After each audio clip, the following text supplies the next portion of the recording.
കൂടുതൽ വാർത്തകളും വീഡിയോകളും കാണാൻ ഈ ചാനൽ സബ്സ്ക്രൈബ് ചെയ്യുക. കൂടെ ബെൽ ബട്ടൺ അമർത്തുക. നമസ്കാരം. ഏഷ്യാനെറ്റ് ടിവിയുടെ എപ്പിസോഡിലേക്ക് എല്ലാ മാന്യപ്രേക്ഷകർക്കും ഹൃദയം നിറഞ്ഞ സ്വാഗതം. ഇതാണ് വിഷയം.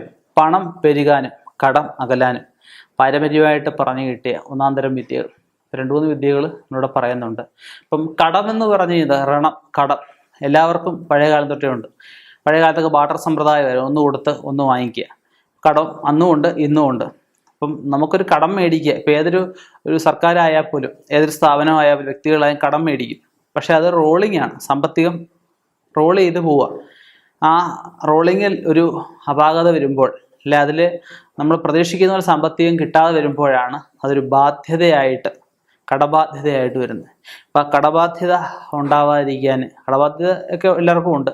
അപ്പം അങ്ങനെ ഉള്ളത് അകന്നു പോകാനായിട്ട്, പൈസ ഉള്ളത് വർദ്ധിച്ചു വരാനും ഒക്കെ ആയിട്ട് 1-2 ചെറിയ കാര്യങ്ങളായി പറയുന്നത്.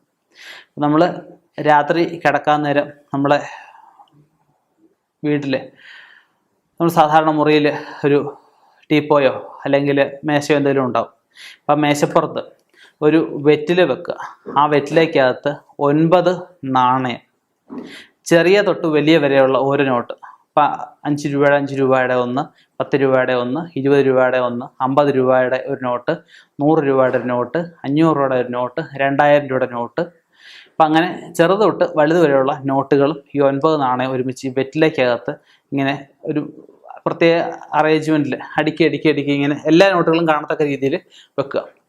വെച്ച് രാത്രിയിൽ അതിനോട് ചേർന്നൊരു കിണ്ടിക്കകത്ത് നിറച്ച് വെള്ളം എടുത്ത് വെച്ചിട്ട് അതിൽ തെറ്റിപ്പോ എന്തെങ്കിലും പൂവെണ്ണ ഇട്ടില്ലെങ്കിലും വിഷയമൊന്നുമില്ല.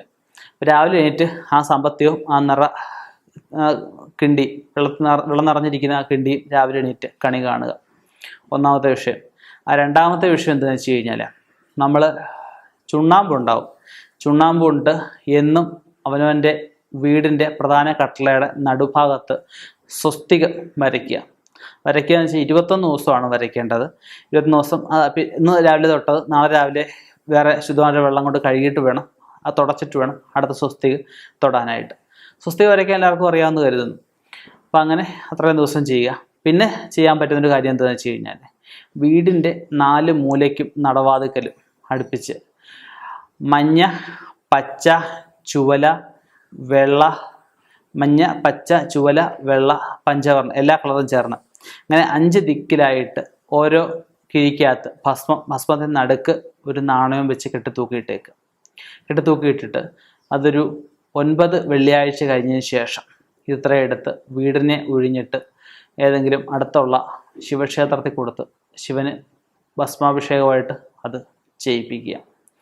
പിന്നെ ചെയ്യാൻ പറ്റുന്നൊരു കാര്യം എന്താണെന്ന് വെച്ച് കഴിഞ്ഞാൽ നമ്മൾ അടുത്തുള്ള വൃത്തിയായിട്ട് ചെയ്യുന്ന ഉറപ്പുള്ള ഏതെങ്കിലും ഒരു ഗണപതി ക്ഷേത്രത്തിൽ ഗണപതിക്ക് നമ്മൾ അപ്പം ഉണ്ടാക്കാൻ ആവശ്യമായിട്ടുള്ള നെയ്യ്, ശുദ്ധമായിട്ടുള്ള എള്ള്, വെളിച്ചെണ്ണ, അപ്പപ്പൊടി, അതായത് അരിപ്പൊടി, അങ്ങനെയുള്ള ദ്രവ്യം, കോഴി ജീരകപ്പൊടി, ഏലക്കാപ്പൊടി, അങ്ങനെ എന്തുവാ അങ്ങനെയുള്ള ശർക്കര, അങ്ങനെയുള്ള ദ്രവ്യങ്ങളെല്ലാം കൊണ്ട് ഏൽപ്പിച്ചിട്ട് അത് ഒരു ദിവസം ഭഗവാന്റെ നടയ്ക്കകത്ത് വെച്ച് പിറ്റേ ദിവസം അതുകൊണ്ട് അപ്പം ഉണ്ടാക്കി, അപ്പം മൂടലെന്ന് പറഞ്ഞ വഴിപാടുണ്ട്, അത് ചെയ്യാൻ പറയാം.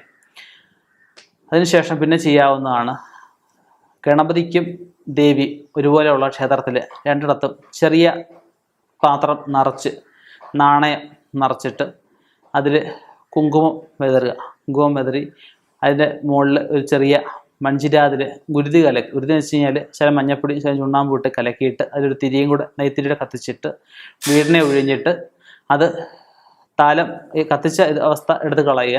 നാണയം എടുത്ത് ക്ഷേത്രത്തിൽ കൊണ്ട് കൊടുക്കുക. അതിൽ നിന്നും ഒരു 3 നാണയം പൂജിച്ച് ഒരു നാണയം പൈസ വെക്കുന്ന ആ ഒരു ഉറയ്ക്കകത്ത് അല്ലെ ആ ഒരു അലമാരിയിൽ ആ ഒരു കള്ളിയിലും, ഒരു നാണയം പേഴ്സിനകത്തും, ഒരു നാണയം നമ്മുടെ വാഹനത്തിലും വെക്കുക. അപ്പോൾ ഇതിലൂടെയൊക്കെ നമുക്ക് പൈസ പെരുകാനായിട്ട് കടബാധ്യത അകലാനായിട്ടൊക്കെ പാരമ്പര്യമായിട്ട് പറഞ്ഞു കിട്ടിയ കുറച്ച് അറിവുകളാണ് ഞാൻ നിങ്ങൾക്കായിട്ട് പങ്കുവെക്കുന്നത്. മറ്റു ദോഷങ്ങളൊന്നുമില്ല എന്ന് ഉറപ്പുവരുത്തിയതിന് ശേഷം മറ്റ് വാസ്തുദോഷമൊക്കെ അതാണ് ഉദ്ദേശിക്കുന്നത്. വാസ്തുദോഷമൊക്കെ കടന്നു കഴിഞ്ഞാൽ ഈ പറഞ്ഞ കാര്യങ്ങളൊന്നും ചെയ്തിട്ട് വലിയ പ്രയോജനം ഉണ്ടാകത്തില്ല. കാരണം വാസ്തു എന്ന് വെച്ചാൽ വീടിൻ്റെ അണിക്കല്ലിളകിയ എന്തായിരിക്കും അവസ്ഥ? വളരെ കഷ്ടമായിരിക്കും അല്ലയോ?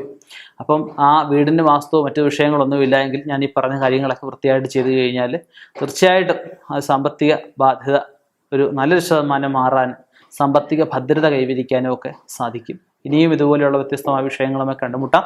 നിർത്തുന്നു. നന്ദി, നമസ്കാരം.